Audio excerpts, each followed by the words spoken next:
하나님의 말씀 사사기 14장 1절부터 20절까지 말씀을 봉독하겠습니다. 사사기 14장 1절부터 20절까지 말씀입니다. 제가 봉독합니다. 삼손이 딥나에 내려가서 거기서 블레셋 사람의 딸들 중에서 한 여자를 보고 올라와서 자기 부모에게 말하여 이르되 내가 딥나에서 블레셋 사람의 딸들 중에서 한 여자를 보았사오니 이제 그를 맞이하여 내 아내로 삼게 하소서 하매 그의 부모가 그에게 이르되 내 형제들의 딸들 중에나 내 백성 중에 어찌 여자가 없어서 내가 할례받지 아니한 블레셋 사람에게 가서 아내를 맞으려 하느냐 하니 삼손이 그의 아버지에게 이르되 내가 그 여자를 좋아하오니 나를 위하여 그 여자를 데려오소서 하니라. 그때 블레셋 사람이 이스라엘을 다스린 까닭에 삼손이 틈을 타서 블레셋 사람을 치려 함이었으나 그의 부모는 이 일이 여호와께로부터 나온 것인 줄은 알지 못하였더라. 삼손이 그의 부모와 함께 딥나에 내려가 딥나의 포도원에 이른즉 젊은 사자가 그를 보고 소리 지르는지라 여호와의 영이 삼손에게 강하게 임하니 그가 손에 아무것도 없이 그 사자를 염소 새끼를 찢는 것 같이 찢었으나 그는 자기가 행한 일을 부모에게 알리지 아니하였더라. 그가 내려가서 그 여자와 말하니 그 여자가 삼손의 눈에 들었더라. 얼마 후에 삼손이 그 여자를 맞이하려고 다시 가다가 돌이켜 그 사자의 죽음을 본즉 사자의 몸에 벌떼와 꿀이 있는지라 손으로 그 꿀을 떠서 걸어가며 먹고 그의 부모에게 이르러 그들에게 그것을 들여서 먹게 하였으나 그 꿀을 사자의 몸에서 떠왔다고는 알리지 아니하였더라. 삼손의 아버지가 여자에게로 내려가매 삼손이 거기서 잔치를 베풀었으니 청년들은 이렇게 행하는 풍속이 있음이더라. 무리가 삼손을 보고 30명을 데려와서 친구를 삼아 그와 함께 하게 한지라 삼손이 그들에게 이르되 이제 내가 너희에게 수수께끼를 내리니 잔치하는 이래 동안에 너희가 그것을 풀어 내게 말하면 내가 벼 30불과 겉옷 30불을 너희에게 주리라.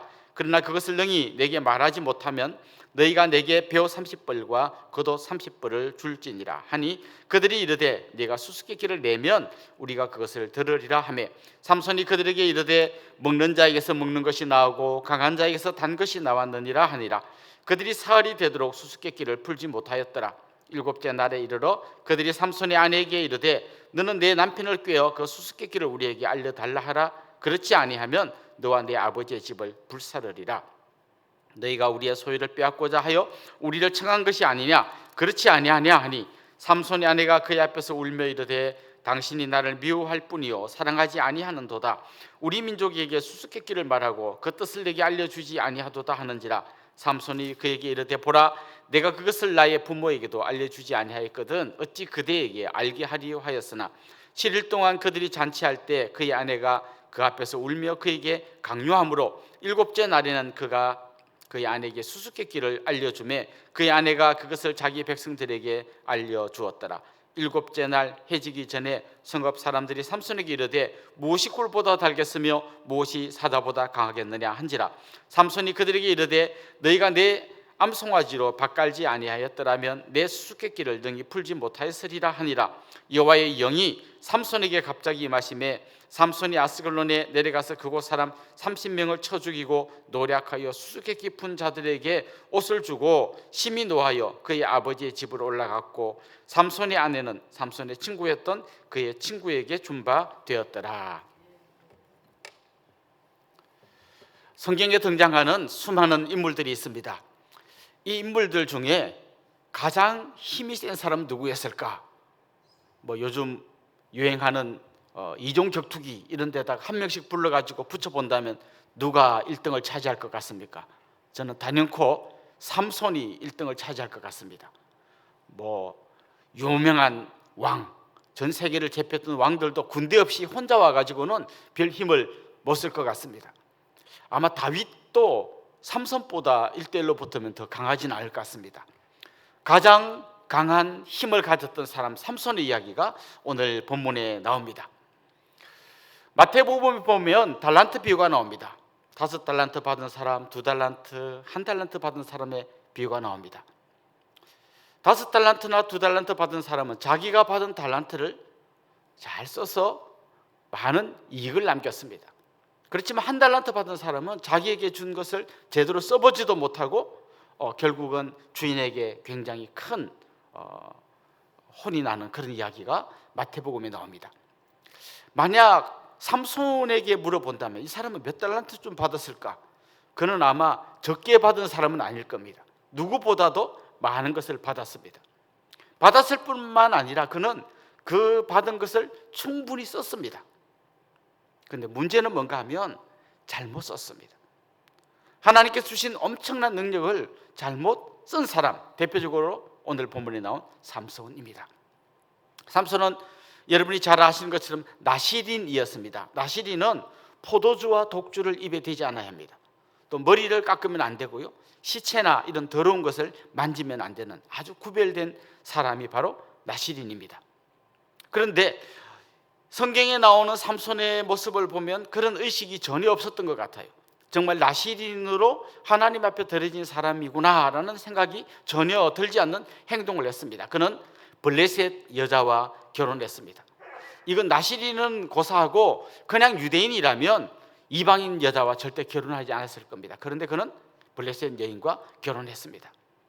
포도원에 들어가서 있다가 사자를 만난 이야기가 나오는데요, 원래 나시린은 포도주만 안 먹는 게 아니라 금포도도 먹지 않습니다. 포도를 아예 입에 대지 않은 그가, 그래야 되는 나시린인 그가 왜 포도원에 들어갔는지 이것도 참 설명하기 어렵습니다. 그리고 그가 사자를 죽인 다음에 나중에 그 사자의 시체에 꿀이 있는 걸 보고 그 꿀을 떠다가 왔다는 얘기가 나오는데요, 시체를 만지면 안 되는데 그는 또 시체를 만지고 있습니다. 14장 10절에 보면 결혼식 잔치를 베풀어서 신부 측 친구 30명과 함께한 얘기가 나오는데요, 여기 잔치라는 말 안에는 술을 마시다 라는 뜻이 내포되어 있습니다. 한마디로 말해서 그는 전혀 나시린 같지 않은 나시린입니다. 사사로 세움받은 사람이지만 나중에 보면 일반 보통 평민과도 다를 바 없는 정도가 아니라 오히려 더 못한 사람입니다. 그런 그가 오늘 본문에 나옵니다. 그는 그런 모습으로 등장해서 블레셋과 싸우고 있습니다. 그런데 가만 보면 그가 싸우는 이 싸움의 특징은 사적인 복수입니다. 나라를 구하기 위해서 싸운 것도 아니고요, 하나님의 부르심에 순종해서 싸운 것도 아닙니다. 그는 자기가 화가 나서 자기를 힘들게 하는 사람을 죽이는 방식으로 사적인 복수를 하고 있습니다. 오늘 본문에도 보면 결혼식 때 축하받은 사람들과 서로 이야기를 하고 수수께끼를 내는 장면이 나옵니다. 그리고 그 수수께끼를 못 풀면 30불 내기를 했다가 결국은 자기 아내가 알려주는 바람에 그걸 풀게 되니까 이 사람 화가 나가지고요, 다른 동네 가서 30명을 쳐 죽이고 옷을 빼앗아 와가지고 그들에게 줍니다. 결국 그는 끊임없이 하나님께서 주신 능력으로 엉뚱한 일에 계속해서 사용하고 있습니다. 그런데 도대체 이 삼손의 힘은 어디서부터 나온 것일까요? 우리는 보통 머리카락에서 나왔습니다 이렇게 이야기하지만 그건 겉으로 보이지는 하나의 표시일 뿐이고요, 오늘 본문에 보면 6절에 이런 말씀이 나옵니다. 그가 사자를 만났을 때 여호와의 영이 삼손에게 강하게 임하니, 이런 말이 나옵니다. 19절에도 보면 그가 아스글론에 내려가서 사람들을 쳐 죽이고 옷 30불을 빼앗아 올 때 그때도 보면 여호와의 영이 삼손에게 갑자기 임하매, 이런 말이 나옵니다. 여기에 갑자기라는 말은 다르게 번역하면 강력하게라고 번역할 수도 있습니다. 여호와의 영이 강력하게 삼손에게 임했다는 것입니다. 그 힘으로 그가 그렇게 힘을 발휘할 수 있었다는 거죠. 자, 그렇다면 여기서 우리가 한번 질문을 던져볼 필요가 있습니다. 왜 하나님은 삼손에게 그런 능력을 주셨을까요? 삼손을 통해서 하나님은 일하시기를 원하셨습니다. 14장 4절 한번 봅시다. 이렇게 되어 있습니다. 그때 블레셋 사람이 이스라엘을 다스린 까닭에 삼손이 틈을 타서 블레셋 사람을 치려 함이었으나 그의 부모는 이 일이 여호와께로부터 나온 것인 줄은 알지 못하였더라. 삼손은 지금 사적인 복수를 하고 있지만 사실 이 출발은 하나님에게서부터 시작되었다는 것입니다. 그렇다면 하나님께서 일부러 삼손을 이 이방 여인과 결혼시켜가지고 블레셋을 치게 하셨을까요? 당연히 그렇지 않습니다. 하나님은 자기의 성품과 모순되는 일을 하시지 않습니다. 그럼 거꾸로 이렇게 한번 질문해 봅시다.